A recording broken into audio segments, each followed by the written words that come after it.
The credit crunch has begun to bite. With foreclosures reaching new highs on both sides of the Atlantic, a bleak winter is forecast. But one segment of the property market is floating above the credit crisis: rare premium properties. Well, the market remains extremely healthy. It's to do with the price of commodities, particularly oil and various other metals. The people that are sitting on these assets back in Asia are making very, very large sums of money now and are spending it in London. If you are a millionaire, or even better, a billionaire, London is a place to be. Thanks to the non-domicile taxation, wealthy foreigners are not taxed on income earned outside the UK. Tax is a very important issue when you have this much cash, and changes in the tax regime can affect where people decide to live. I think some years ago there was a change in the tax regime in the States, which meant that New York became a somewhat less popular place for people to buy because they were being more heavily taxed. The government has announced plans to make the UK less friendly to the super rich.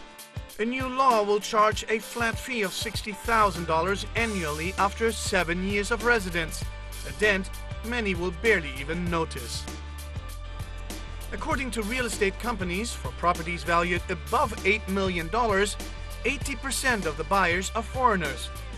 Buying the whole package has become the new trend.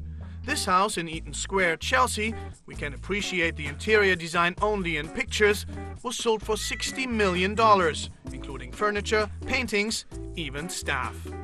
But the most desirable address in town is Kensington Palace Gardens. We can only glimpse at the exclusive properties via satellite pictures. It's a very secure road. It is a private road.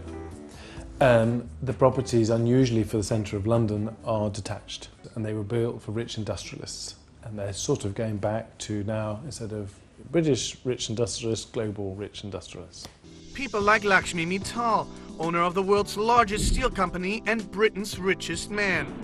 He bought this mansion from Formula One boss Bernie Ecclestone for $140 million in 2004. There is a lot of rarity value attached to these very, very prime properties.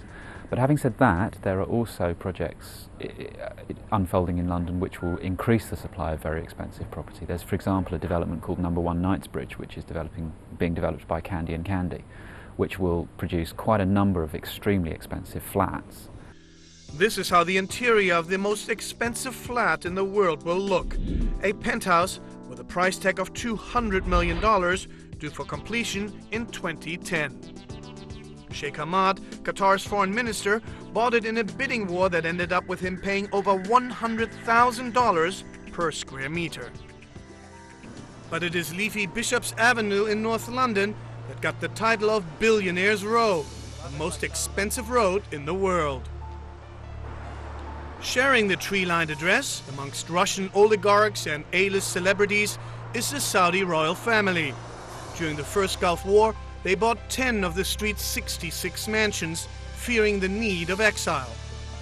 At the beginning of the year, Turkish tycoons Halis Topak's 3,000 square meter home was sold for $100 million to a Kazakh oil magnate, making it the most expensive newly built house in the world. The man behind this deal? Trevor Abramson and his company Glentree International, pocketing $4 million for the sale. But having a huge budget doesn't always mean that you will get what you want. I have a buyer today that for the right property will pay up to £200 million, but I can't find the property for him. 200 million is less the value of a property and more an indication of how rare the property is. But for those who do not have this kind of cash, but still want to be part of the exclusive league of residents, the gates of this luxury block of flats will open for you for a minimum of $10 million. It may be the lower end of the road, but it is Bishop's Avenue after all. And with this kind of address, you don't need a bank statement.